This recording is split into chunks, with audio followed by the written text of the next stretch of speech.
بسم الله الرحمن الرحيم الحمد لله رب العالمين الرحمن الرحيم مالك يوم الدين إياك نعبد وإياك نستعين اهدنا الصراط المستقيم صراط الذين أنعمت عليهم غير المغضوب عليهم ولا الضالين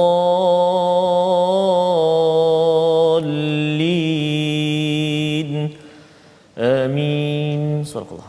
Assalamualaikum warahmatullahi wabarakatuh. Alhamdulillah wassalatu wassalamu ala Rasulillah wa ala alihi wa man wala syada la ilaha illallah syada Muhammadan abduhu wa rasuluhu. Allahumma salli ala sayidina Muhammad wa ala alihi wa sahbihi ajma'in. Amma ba'du. Apa khabar tuan-tuan dan puan yang dirahmati Allah sekalian? Kita bertemu dalam My Quran Time, baca faham amal dalam kisah Nabi Yusuf alaihissalam dalam surah Yusuf surah yang ke-12 pada halaman 238. Kali ini kita ingin menyambung kepada babak seterusnya yang penuh dengan peristiwa-peristiwa yang mendebarkan, yang mencemaskan, tetapi dalam masa yang sama juga ada banyak pelajaran yang kita ingin ambil daripada surah Yusuf pada hari ini. Dan kita bersama Ustaz Tarmizi Abdul Rahman. Apa khabar Ustaz? Alhamdulillah Ustaz Fazrul, sihat ya? Sihat alhamdulillah Ustaz. Makin menarik Ustaz. Makin mencabar peristiwa yang betul. Berlaku Semalam plot yang menarik. Semalam bercakap tentang betul. Bagaimana abang ya kepada Nabi Yusuf ini itu satu cabaran ya, tapi hari ini kita berbincang selepas beberapa masa selepas Nabi Yusuf ini duduk di rumah yang indah. Betul. Ya, rupa-rupanya bila dah dewasa ataupun baligh istilahnya itu ada sesuatu yang berlaku. Kalimah pun mencabar Ustaz. Mencabar ya. Jadi bagi tuan-tuan, mari sama-sama kita share bersama dengan rakan-rakan yang lain, beritahu pada mereka. Kali ini kita ingin melihat kepada kisah Nabi Yusuf di dalam istana ataupun di dalam rumah pemerintah pada waktu itu. Dan sama-sama kita mulakan dengan Subhanaka la ilma lana illa ma 'allamtana innaka antal alimul hakim. Rabbi zidni ilma. Ya Allah, tambahkanlah ilmu untuk kita, untuk kami semua insya-Allah. Kita saksikan apakah ringkasan sinopsis bagi halaman 238. Bermula daripada ayat yang ke-23, kita akan melihat kepada kisah Nabi Yusuf dan isteri Al-Aziz. Ini adalah babak yang mendebarkan Ustaz ya. Yes, kita akan lihat sehingga ayat 29. Dan kemudian selepas itu pada ayat yang ke-30 tersebar berita Nabi Yusuf bersama isteri pemerintah dalam kalangan wanita-wanita elit yang berada di kota Mesir pada waktu itu. Jadi kita akan membaca daripada ayat 23 hingga ayat 27 dahulu, kemudian kita akan sambung selepas kita berehat sebentar nanti ayat 28 hingga 30 bersama Ustaz Tarmizi. Terima kasih kepada Ustaz Fazrul. Bismillahirrahmanirrahim. Assalamualaikum warahmatullahi wabarakatuh. Alhamdulillah bertemu kita hari ini di halaman yang ke-238 surah Yusuf. Surah yang sangat menarik, penuh syarat dengan pengajaran dan juga peringatan yang Allah Subhanahu Wa Taala ingin berikan kepada kita. Semalam banyak kita berkongsi dan hari ini kita ingin melihat cabaran yang seterusnya. Seperti yang saya sebut tadi, ada huruf-huruf ataupun ada kalimah-kalimah yang perlu kita beri perhatian apabila kita menyebutnya dan barangkali jarang kita jumpa pada tempat-tempat yang lain. Jadi hari ini kita akan baca ayat yang ke-23 sehingga ayat yang ke-30. Jadi untuk permulaan ini Ustaz Fazrul, kita baca dulu ayat yang ke-23 hingga 27 sehingga ayat yang ke-27. 27. Ya. Wow, panjang ah. Mula-mula dah panjang. Subhanallah. Okey, baik. Sahabat-sahabat Al-Quran semuanya sudah bersedia? Jom kita mulakan bacaan kita hari ini dengan kita cuba baca bacaan murattal bayati insya-Allah. A'udzu billahi minasy syaithanir rajim. وراودته التي هو في بيتها عن نفسه وغلقت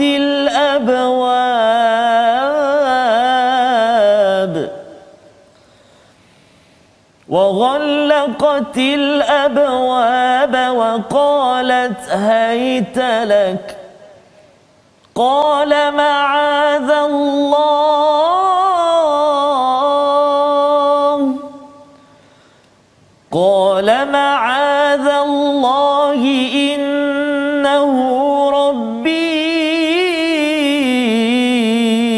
أحسن مثواي إنه لا يفلح الظالمون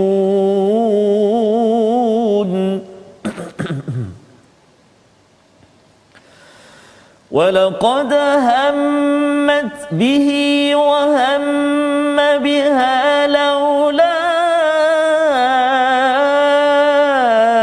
أن رأى برهان ربه كذلك لنصرف عنه السوء والفحشاء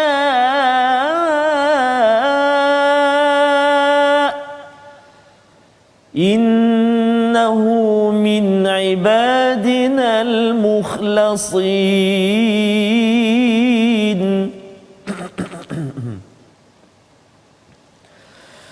واستبق الباب وقدت قميصه من دبر وألف يا سيدها لدى الباب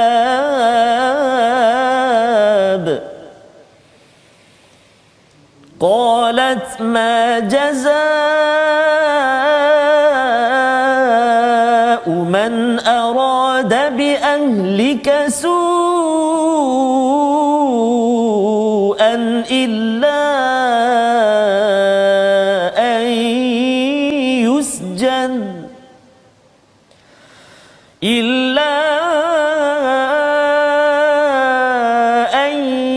يسجن أو عذاب أليم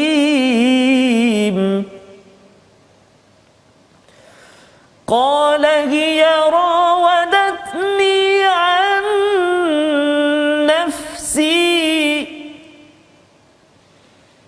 وشهد شاهد من أهلها إن كان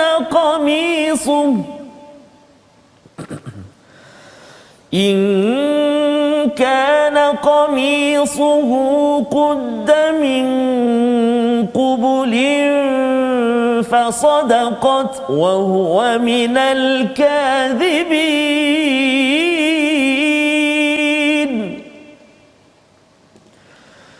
وإن كان قميصه قد من دبر فكذبت وإن كان قميصه قد من دبر فكذبت وهو من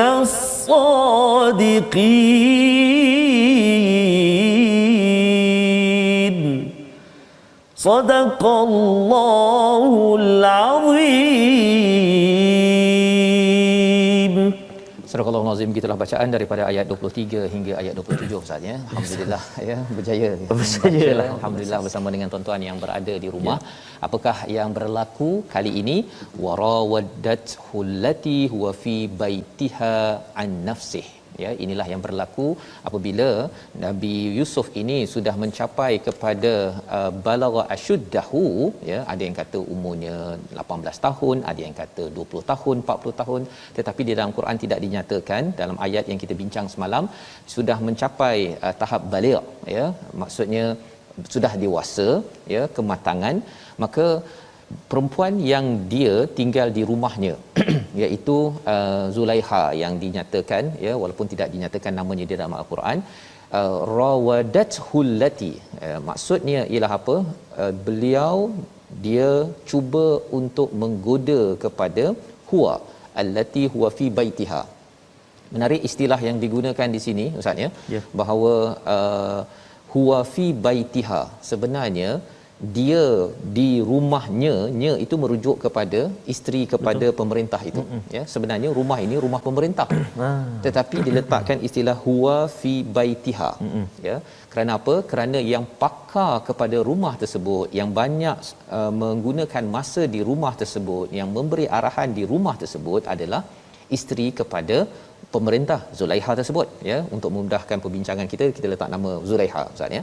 Jadi warawadathu allati huwa fi baitiha, siapakah yang menggoda? Apa maksud rawadathu ini? Menggoda dalam bahasa Melayu lah ustaz, ya. Betul, Maksudnya si Zulaiha ni ada cara berfikir yang tak berapa okey. Dia nak paksa kepada Nabi Yusuf ini untuk ikut pada dia, ya. Maka an nafsih, ya, terhadap dirinya, wa ghallaqatil abwab, iaitu Zulaiha, ya, isteri pemerintah ini menutup, istilahnya wa ghallaqati, bukan ghalaqa tapi wa ghallaqa, ya, maksudnya tutup dengan berkali-kali dan berpintu-pintu. Ini maksudnya dah ada strategi yang dibuat oleh wanita Zulaiha ini. Waqalat, ya, dan beliau menyatakan haytalak, ya, marilah kepada ataupun haytalak, kemarilah kamu wahai Yusuf. Perkataan haytalak ini sebenarnya bukan dalam bentuk menggoda yang lembut maksudnya, dalam bentuk yang kasar.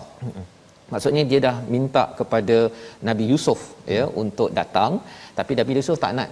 Sebenarnya Nabi Yusuf ni adalah orang yang membantu di rumah. Jadi dah biasa dengar arahan. Tapi kali ini arahan itu tidak ditepati. Pasal apa? Dalam kes ini bukannya suruh bersihkan lantai ke, suruh susun sofa ke apa ke, bukan. Tetapi kali ini adalah warawadathu allati huwa fi baitiha. Si Zulaiha ini sedang mengajak Nabi Yusuf untuk berbuat sesuatu yang tidak baik, ya. Maka kata Nabi Yusuf, qala ma'adzallah, ya, qala ma'adzallah, aku memohon daripada perlindungan daripada Allah. Ada banyak maksud di sebalik ma'adzallah. Satu, minta perlindungan, tapi ma'adz ini sebenarnya sebagai satu zaraf makan dan zaman dalam istilah bahasa Arab, iaitu tempat untuk diminta perlindungan. Nabi Yusuf minta pada Allah, ya Allah, tolonglah bagi tempat yang bukan di sini. Betul. Pasal di sini adalah tempat yang tak baik. Ya. Satu, dan kalau dari segi zaman, tolong bagi masa yang baik, kerana masa ini adalah mendebarkan musibah yang lebih besar daripada musibah pertama, iaitu bila abangnya meletakkannya di dalam ghayabatil jub, ya, yang itu terpaksa, tak boleh nak lawan pasal dia kecil, ya. Abangnya satu kerumpulan letak dia di tempat yang gelap, di perigi buta. Tetapi kali ini Nabi Yusuf ada pilihan. Musibah ada pilihan, sama ada Nabi Yusuf nak menyahut seruan Zulaiha ataupun tidak mahu, ya. Jadi ini lebih mencabar berbanding dengan sana. Di sana tu walaupun susah tetapi tak boleh lawan disebabkan oleh abang-abangnya itu sudah berkomplot. Innahu rabbi ahsana mathwai, iaitu sesungguhnya tuanku. Ada dua yang katanya rabbi ini merujuk pada Allah, tetapi digunakan perkataan rabbi ini juga kepada master ataupun pemerintah. Yang sudah pun kita belajar semalam, bila dibeli daripada pasar tersebut, suruh untuk akrimi, muliakan kepada Nabi Yusuf. Jadi Nabi Yusuf kata innahu rabbi, tuanku ini, bukan tuhanku tetapi tuanku, ahsana mathwai, sudah beri aku macam-macam dekat sini, aku ni kenang jasa, ya. Bila Nabi Yusuf beritahu begini, nak beritahu kepada Zulaiha bahawa silalah hormat kepada si suami dia walaupun dia tidak ada di dalam istana ataupun dalam rumah tersebut. Innahu la yuflihu zalimun, sesungguhnya tidak berjaya kepada orang yang zalim. Apakah yang zalim dalam kes ini? Satu ialah bagi Zulaiha yang tidak taat kepada kepada suaminya, ataupun kalau katakan berlaku sesuatu yang tidak baik bagi Nabi Yusuf, itu juga zalim. Jadi kezaliman demi kezaliman yang berlaku adalah menyebabkan seseorang itu tidak berjaya. Maka Allah memberi komentar tentang Zulaiha dan juga Nabi Yusuf dalam keadaan yang amat mencabar ini Ustaz, ya. Walaqad hammat bih. Hamma ini maksudnya adalah keinginan yang membuak-buak oleh siapa? Oleh Zulaiha. Wa hamma biha, dan juga Nabi Yusuf juga ada keinginan, ya. Laula, sekiranya tidak nampak kepada kebesaran Tuhannya, kepada kebesaran Allah Subhanahu Wa Taala. Jadi di sini komentar tentang perkara ini, Zulaiha dia memang dalam keadaan yang tidak rasional dah Ustaz, ya. Dia dalam keadaan tidak rasional, dia inginkan kepada Nabi Yusuf, itu sebabnya dia buat perancangan sampaikan wa ghallaqatil abwab, pintu demi pintu, dan kemudian nak buka itu kena Maksudnya dah ada strategi dia. Padahal Nabi Yusuf dalam komentar tafsir wahamma biha, kalau Nabi Yusuf ini tidak melihat kepada kebesaran Allah Subhanahu Wa Taala, keimanannya tidak terpancar pada waktu itu seperti cahaya matahari, burhan. Maksudnya apa? Nabi Yusuf juga sebagai seorang lelaki yang normal, dia juga ada keinginan. Tetapi disebabkan perkataan laula ini, maksudnya Nabi Yusuf tidak ada, maksudnya keinginan itu tertahan dengan keimanan yang wujud yang Allah nampakkan pada waktu itu. Kadzalika, inilah cara bagaimana Allah memalingkan anhu su'a wal fahsya. Inilah kaedah bagaimana Allah memalingkan Nabi Yusuf daripada keburukan dan juga perkara keji. Innahu min ibadinal mukhlasin, sesungguhnya dia adalah daripada kalangan hamba yang diikhlaskan. Bukan mukhlisin Ustaz ya, mukhlasin. Kerana mukhlasin ini, bagaimana nak dapat mukhlasin ini ya, diikhlaskan oleh Allah, dilindungi oleh Allah agar ikhlas sehingga kan dibantu oleh Allah apabila seseorang itu dalam hidupnya ketika senang. Ini komentar daripada beberapa orang ulama. Salah satunya ialah daripada As-Sa'di menceritakan tentang kalau ketika senang kita ini sentiasa ikhlas pada Allah, buat kebaikan, maka Allah akan lindungi kita ketika kita berada dalam keadaan kecemasan. Jadi apakah yang berlaku ketika dah Zulaikha dah nakkan kepada Nabi Yusuf? Nabi Yusuf buat apa? Kita melihat ayat 25, wastabaqa, ya, wastabaqa, iaitu mereka berdua berlumba kepada bab, satu pintu. Bukan abwab tapi satu pintu. Berbanding, kalau kita banding dengan ayat 24 tadi Ustaz ya, walaqad hammat bihi wa hamma biha, Allah asingkan. Sebenarnya boleh je walaqad hamma ahaduhuma, maksudnya dua-dua saling nakkan. Betul. Tetapi hammat bihi, keinginan Zulaikha dengan keinginan Nabi Yusuf berbeza. Betul. Nabi Zulaikha memang dia dah tak betul lah ni ya. Tetapi kalau Nabi Yusuf ini kerana datang burhan iman, maka dengan sebab itu Nabi Yusuf yang ada keinginan, kalau katakan sebagai lelaki normal, ada keinginan tetapi dihalang oleh keimanan kerana ini adalah perkara yang tidak halal. Maka kali ini Allah kata wastabaqa, dua-duanya berlumba, wa qaddat qamisahu, dan dia menarik koyak baju daripada belakang, wa alfaya, dan bertemu. Apakah yang mereka bertemu tiba-tiba? Wa alfaya ni bertemu tiba-tiba, sayyidaha ladal bab, ya, iaitu pemerintah ataupun tuan, iaitu Al-Aziz tadi. Al-Aziz tiba-tiba tercegat dekat situ berbanding dengan di depan pintu. Maka qalat, kata Zulaikha, ma jaza, ya, tiadalah balasan orang yang melakukan, apa balasan kepada orang yang melakukan kerosakan pada keluargamu, illa, kecuali mesti dipenjarakan ataupun diberi azab yang sengsara. On the spot. Licik. Kan kalau kita tengok semalam Ustaz ya, istilahnya kaidakunna azim kan. Bukan, selepas ini kita nanti akan tengok. Al-Aziz tu cakap, sebenarnya kamu ni perempuan kan, perempuan ni memang kaidakunna azim. Dia bukan, dia marah sangat sampai dia generalizekan kepada semua perempuan. Kita zaman sekarang ni jangan pula kita generalizekan semua perempuan memang suka licik. Okay? Ini perkataan pada ayat 28 nanti kita tengok Ustaz ya. Ini adalah perkataan ketika Al-Aziz ni amat marah kepada si isterinya, tapi dalam masa sama ada politik yang sedang berlaku. Jadi kalau kita tengok dekat sini, Zulaikha terus keluar dia punya perkataan kan. Sebenarnya dia yang kejar kan, tetapi bila katakan jumpa suaminya, zup, terus bertukar dia punya ni. Ini apa yang kita kena buat ya kepada orang yang nak merosakkan keluarga kita? Kan. Maka Nabi Yusuf adakah diam sahaja? Ya, itulah yang ada pada ayat 26 yang kita nak baca sekali lagi. Yes, silakan. Baik. Wah, menarik Ustaz. Ayat yang ke-26 kita nak baca. Mari kita baca sama-sama insya-Allah ayat yang ke-26. A'udzubillahi minasyaitonirrajim. Qala hiya rawadatni 'an nafsi.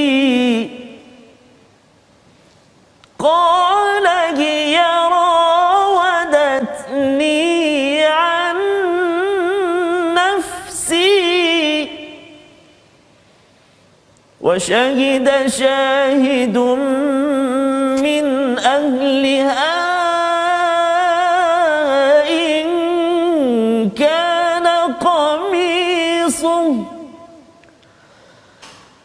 إن كان قميصه قد من قبل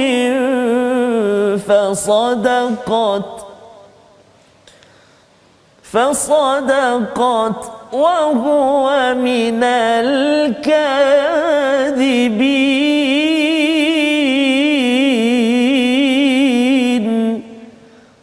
صدق الله العظيم. Surah Al-Azim, dia Nabi Yusuf berkata, dia yang menggodaku pada diriku. Pendek saja jawapan Betul. Daripada Nabi Yusuf berbanding jawapan panjang daripada Masya-Allah yang membuat komplot. Ya, jadi itu sebabnya salah satu psikologi tentang orang yang sedang memberi alasan, jawabnya panjang saja. Betul. Ya, tapi orang yang tak bersalah biasanya dia jawab pendek pasal dia tahu bahawa dirinya betul.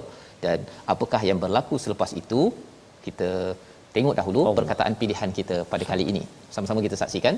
Perkataan pada halaman 238 ini, ghalaqa maksudnya mengunci ataupun menutup, ya, sekali dia sebut di dalam Al-Quran. Dan di dalam ayat yang kita bincangkan sebentar tadi, pada ayat yang ke 23, Allah menggunakan perkataan wa ghallaqati, ya, bukan ghalaqa, ya, tetapi ghallaqa maksudnya dikunci, berkunci-kunci. Maksudnya kalau mangga tu sampai 23, selak tu sampai 23, Betul. Ya, untuk memastikan pintu itu terkunci.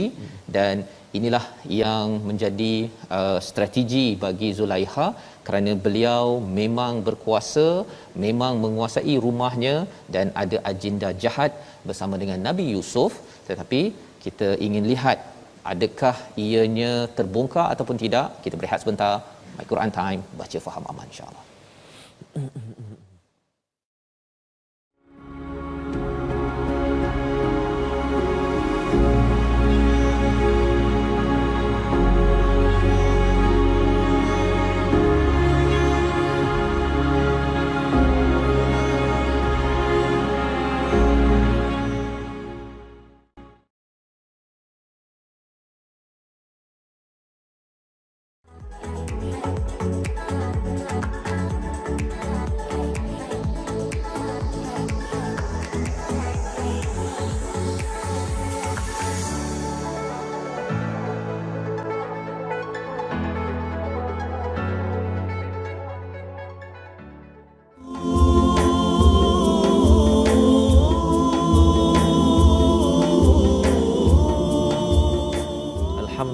Alhamdulillah wassalatu wassalamu ala Rasulillah wa ala alihi wa sahbihi wa man walah wa ba'da. Alhamdulillah. Sahabat-sahabat Al-Quran yang dikasihi Allah Subhanahu wa taala sekalian, hari ini kita nak terus berkongsi tentang tajwid, dan kita nak menyebut hari ini berkongsi tentang mad, hukum mad. Ini antara hukum yang penting, salah satu hukum yang agak penting dalam bacaan kita. Kenapa? Kerana kita selalu bertemu dengan mad ni, Ustaz. Ada panjang, ada pendek. Kemudian kita nak tahu pula berapa harakat dia. Jadi insya-Allah dalam Quran Time, My Quran Time, kita kongsi sikit sebanyak ulang kaji kita tentang hukum mad. Iaitulah kalau kita ingin melihat mad itu sendiri, apakah itu mad? Kita sama-sama saksikan apa itu mad. Mad bermaksud menambah. Menambah. Ia berfungsi dengan memanjangkan suara ketika bertemu huruf mad ataupun huruf lin, kan? Baik. Jadi kita nak seterusnya kita lihat di antara peranan ataupun huruf-huruf mad, huruf-huruf mad dalam Al-Quran ataupun dalam pengajian kita ini ataupun dalam Al-Quran dan tajwid, huruf mad ada 3 huruf. Huruf mad ada 3 kesemuanya, iaitu huruf alif, huruf waw dan juga huruf ya. Huruf alif, huruf waw dan juga huruf ya. Jika kita melihat ada syarat-syarat dia, iaitulah alif dan huruf sebelumnya berbaris atas, waw dan huruf sebelumnya berbaris depan, ya dan huruf sebelumnya berbaris di bawah. Sekali lagi saya ulang, huruf mad ada 3 kesemuanya, iaitu huruf alif, huruf waw dan juga huruf ya. Dengan syarat alif dan huruf sebelumnya berbaris atas, waw dan huruf sebelumnya berbaris depan, ya dan huruf sebelumnya berbaris di bawah. Mari kita lihat contoh dalam halaman yang ke 238 ini ada beberapa contoh yang boleh kita kongsikan. Yang pertama qala, huruf alif mad, qala itu sebelum ni huruf qaf baris atas. Qala, kan? Nama dia kita akan kongsikan, kita akan bertemu nanti episod yang khusus menceritakan nama dia, tapi kalau kita boleh sebut sekarang mad aslilah, kan? Ma'adha, alif sebelum dia huruf ain baris atas. Dua harakat panjang dia. Seterusnya ayat yang ke-23. La innahu la, lam alif lam baris atas, kan, panjang dua harakat. La. Okey, kita dah jumpa huruf alif mad, huruf alif mad lagi. Kita nak tengok pula akhir ayat yang ke-23 tu waw mad pula. Al-zalimuna. Tu. Waw yang mati, waw yang sukun sebelum dia huruf mim tu berbaris depan. Al-zalimuna. Jadi ayat yang ke-23 mad pada ayat yang al-zalimu dengan mad pada sebelum dia la tu berbeza. Wah, masya-Allah. Dia ada keadaan-keadaan dia. Jadi kita akan sentuh secara lanjutnya. Dan contoh yang ketiga iaitu pada ayat yang ke-27 kana kaf sebelum alif baris atas, kana. Dan juga contoh bagi ya mat sebelum dia mesti baris bawah. Apa dia kalimahnya? Qamisuhu, iaitu qamisuhu, ya mat ataupun ya sukun sebelum dia baris mim, sebelum dia huruf mim berbaris di bawah. Qamisuhu. Masya-Allah. Jadi itu ketiga-tiga contoh alif mad, ya mad, waw mad yang kita kongsikan dalam halaman 238 ini. Jadi nanti kita akan jumpa lagi Ustaz. Mak asli, mak arili sukun, mak iwat, mak jaiz, mak lazim munfasil, mak lazim kalimi muthaqqal mukhaffaf, mak rempit. Mak rempit tadi. Jadi banyak sekali Ustaz. Jadi asasnya 3 huruf tadi. Alif, waw dan juga ya. Ada guru-guru kita ajar, apa dia huruf mat? Awi. Dia kata awi, alif waw ya. Itu guru ajarlah dulu, saya kecil-kecil dulu Ustaz. Bagi mudah ingat. Insya-Allah ya. Terima kasih ucapkan pada Ustaz Tarmizi ya untuk perkongsian tentang mad yang kita akan belajar lebih lanjut lagi Ustaz ya. Macam-macam jenis nama tadi dan tujuannya untuk kita jangan tersilap Ustaz kan ketika kita bertemu dengan mad yang ada di dalam Al-Quran. Kita ingin menyambung Ustaz ya kisah Nabi Yusuf ini, dan kita perhatikan sebentar tadi kita sudah pun baca daripada ayat 23 hingga ayat 27 ya 27, di mana bila Nabi Yusuf ya bertemu, ya maksudnya mereka berlari ke pintu dan kemudian bertemu dengan sayyidaha, iaitu tuan rumah tersebut ataupun pemerintah pada waktu itu Al-Aziz. Maka si wanita Zulaiha ini kata apa kena buat kepada orang yang merosakkan keluarga, kan, kepada keluarga kamu, kan, terhadap keluarga ahli keluarga. Maka Nabi Yusuf juga membalas bahawa hiya rawadatni an nafsi, dialah yang menggoda kepada diriku. Maka pada waktu itu ada seorang daripada ahli keluarganya itu yang bersaksi, yang menjadi saksi.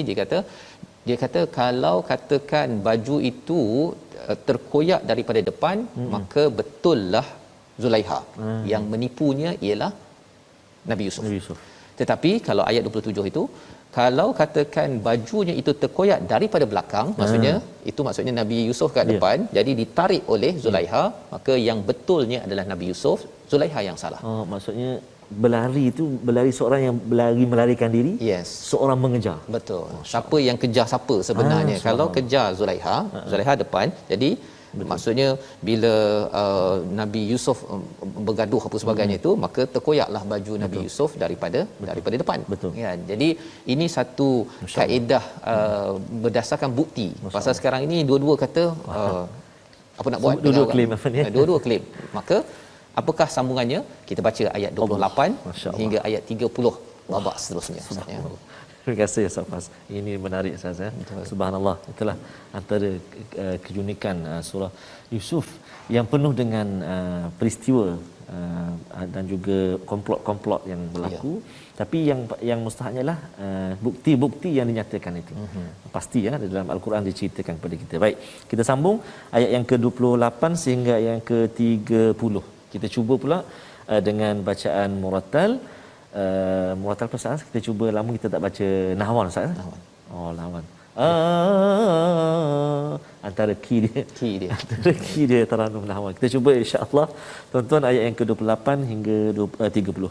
A'udzubillahi minasyaitonirrajim.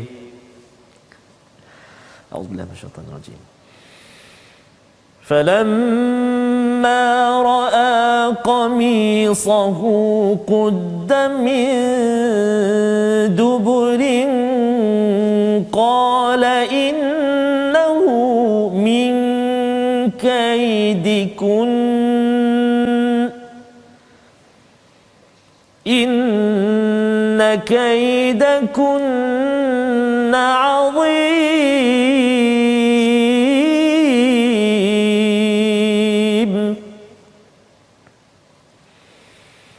يوسف أعرض عن هذا واستغفري لذنبك إنك كنت من الخاطئين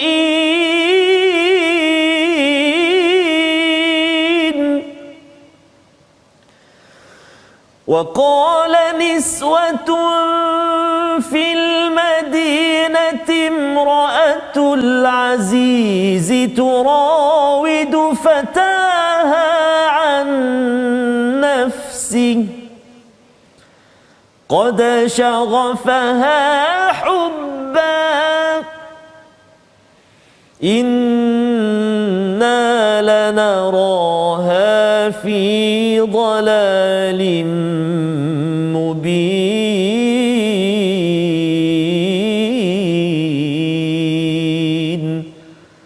صدق الله العظيم. Surah Al-Azim ayat 28 hingga ayat 30, 3 ayat yang pendek saja Ustaz, tetapi banyak dia punya pelajaran daripada bahagian sini. Bukti penting. Ya, falamma ra'a qamisahu, apabila pemerintah itu Al-Aziz memerhati kepada baju Nabi Yusuf, qudda min dubur, Masya-Allah, koyak daripada belakang. Ya, maksudnya dah confirm dah, ya, bahawa sebenarnya Nabi Yusuf yang betul, dia yang kat depan, dia lari, dikejar oleh Zulaiha dan tarik baju dia terkoyak. Maka kata Al-Aziz ini, innahu min kaidikunna, ya, sesungguhnya kita tengok, sesungguhnya ini adalah tipu dayamu, sungguh hebat tipu dayamu. Tipu daya siapa ni? Bila cakap tentang kunna ini, sebenarnya Ustaz merujuk kepada kamu semua wanita. Ada satu wanita je kat sini. Ini betapa marahnya Al-Aziz pada waktu ini. Dia menyatakan bahawa kaidikunna ini ialah satu komplot, satu tipu daya yang dibuat oleh wanita, isteri je, tapi dia terus generalize kepada dia umumkan kepada semua wanita, perempuan ini memang suka buat komplot, suka buat tipu daya. Ya. Dan ini adalah satu perkataan daripada Al-Aziz pada waktu ini. Kemudian apakah yang dibuat oleh Al-Aziz? Dia panggil kepada Yusuf, a'rid an hadha. Ini kita kena ingat, Al-Aziz ini adalah ahli politik, pemerintah pada waktu itu. Jadi orang politik ni Ustaz, dia kalau boleh, dia tak nak dia punya skandal ataupun masalah yang ada itu dikeluarkan. Nanti kalahlah undi nanti. Habis asid. Ya. Jadi dia cakap pada Yusuf, a'rid an hadha. Dah cukup tu kan. Okey, jangan cerita pada orang ramai apa sebagainya. Dan kemudian cakap pada isterinya, wastaghfiri li dzambik, dan kamu mohonlah ampun atas kesilapan. Ini memalukan ni, kamu kena minta ampun, ya. Tetapi perkataan hujung itu yang perlu kita beri perhatian, innaki kunti minal khati'in. Masyaallah, sesungguhnya kamu ini termasuk daripada orang yang khatiin. Ini adalah orang yang tersilap. Sebenarnya di dalam Al-Quran, kalau bunuh misalnya, kalau kita cakap tentang surah sebelum ini, kita bincang tentang, tuan-tuan melihat kepada hukum had, kan, hukum jenayah, iaitu ada orang yang bunuh secara sengaja dengan secara tidak sengaja. Yang sengaja itu muta'ammidan. Kalau tak sengaja, itu maksudnya khata'an. Jadi di sini bila innaki kunti minal khati'in, sebenarnya Al-Aziz nak bercakap pada si isterinya, sebenarnya kamu tersilap. Tak apalah, kamu tersilap. Dia nak memandang ringan perkara tersebut. Disebabkan apa? Disebabkan sebagai ahli politik, sebenarnya mereka, yang si isteri tahu apa kelemahan suami. Betul. Dan si suami pun tahu kelemahan isteri. Kalau dia keras sangat pada isteri, kamu ni memang muta'ammidan contohnya, maka apa jadi? Abang, jangan cakap lebih ya. Saya kalau saya buka Allah. Kan. Jadi si suami dia kena main politik dengan si isterinya. Betul. Dan cara dia bercakap bahawa a'rin an hadha, ya, dahlah Nabi Yusuf, dah cukuplah. Jangan apa istilahnya, lupakanlah, kan. Perkara itu adalah salah satu daripada perangai orang politik. Kerana apa? Kerana mereka nak memastikan reputasi mereka itu tetap di atas walaupun ada kesilapan yang berlaku. Kecuali bagi ahli politik yang memang amanah rasanya. Tapi kebanyakannya yang disampaikan di dalam ayat ini menjelaskan tentang psikologi orang-orang yang ada kuasa, yang ada terlibat dengan dunia politik. Ia mempunyai cara berfikir yang sebegini, termasuk dengan pasangannya juga. Ya. Maka kita tengok pada ayat 30. Ayat 30 kita nak baca sekali lagi Ustaz ya. Di sini sebenarnya perkataannya waqala niswatun. Okey. Niswatun itu sebenarnya ialah bukan sekadar nisa ya, tetapi niswah ini ialah wanita-wanita yang dia ada satu geng dan mereka ni ada satu agenda untuk berbuat sesuatu. Sebenarnya wanita-wanita politik ataupun isteri kepada ahli politik, mereka ini sebenarnya sesama sendiri. Kalau katakan ahli politik yang tidak amanah kan, tidak beriman, isteri-isteri yang kurang beriman ini dia tak suka sesama sendiri. Betul. Pasal apa? Pasal dia kalau boleh nak jadi first lady. Ya. Jadi kalau boleh dia nak hancurkan orang sana agar dia pun jadi lebih ni lagi. Jadi dia punya komplot-komplotnya. Pasal apa? Pasal mereka tak ada buat apa sangat pun kecuali dia membawang. Betul. Kan, kecuali yang beriman lah. Membawang ini yang disampaikan pada ayat 30. Kita baca sekali lagi. Ya, subhanallah. Baik, terima kasih Ustaz. Kita nak baca lagi sekali. Ayat yang ke-30 ni ada kalimah yang menarik. Syaghafaha hubba. Wah, nanti Ustaz akan kongsikan apa maksudnya. Mari kita baca dulu ayat yang ke-30 dengan bacaan, kita cuba mujawad nahawan. A'udzubillahi minasyaitonirrajim. وقال نسوة في المدينة امرأة العزيز تراود فتاها عن نفسه وقال نسوة في المدينة امرأة العزيز تراود فتاها عن نفسه قد شغفها حبا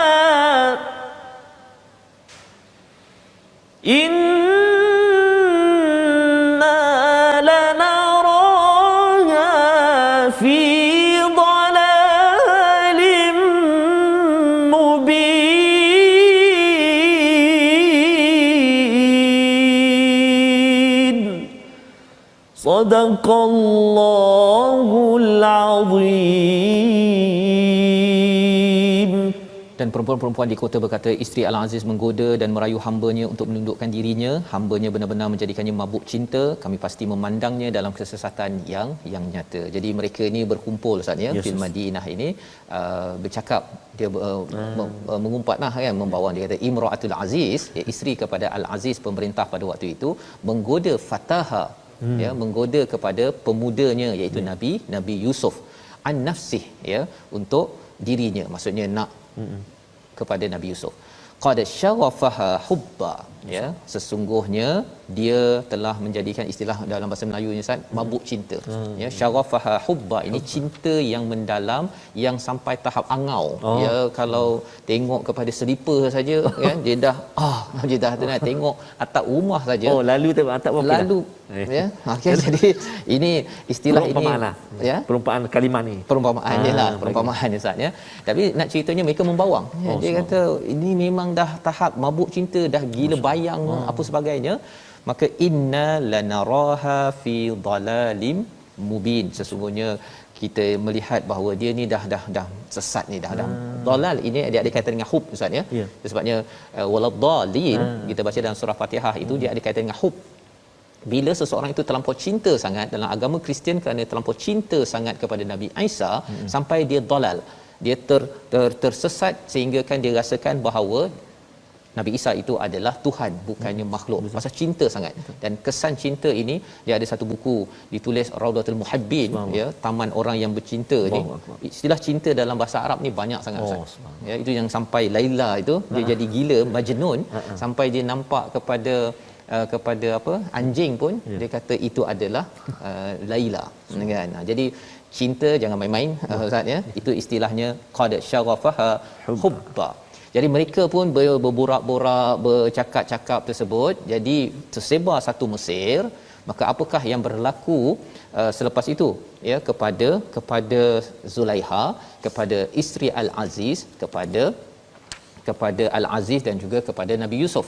Inilah yang kita akan lihat esok saja, insya-Allah. Dah nak salat-salat boleh tengok. Dan ia satu perkara, muka surat 238 ni sebenarnya psikologi tentang manusia ya. Dan bagaimana kalau kita kembali balik tadi bahawa sebenarnya kalau orang mengumpat, dia boleh membawa kepada menipu sampai boleh membunuh pun. Kerana dosa yang satu dia boleh membuka pintu kepada dosa-dosa yang lain. Yang kita doa pada Allah Subhanahu Wa Taala, kita ambil resolusi dan kita minta dijauhkan Ustaz ya. Selepas ini kita berdoa, kita lihat resolusi bersama. Yang pertama, daripada halaman 238 ini kita perlu ingatkan sesama rakan agar tidak melakukan dosa atau kezaliman yang menempah kegagalan. Yang kedua, bina jiwa ikhlas dan diikhlaskan Allah ya, untuk terhindar masalah sosial.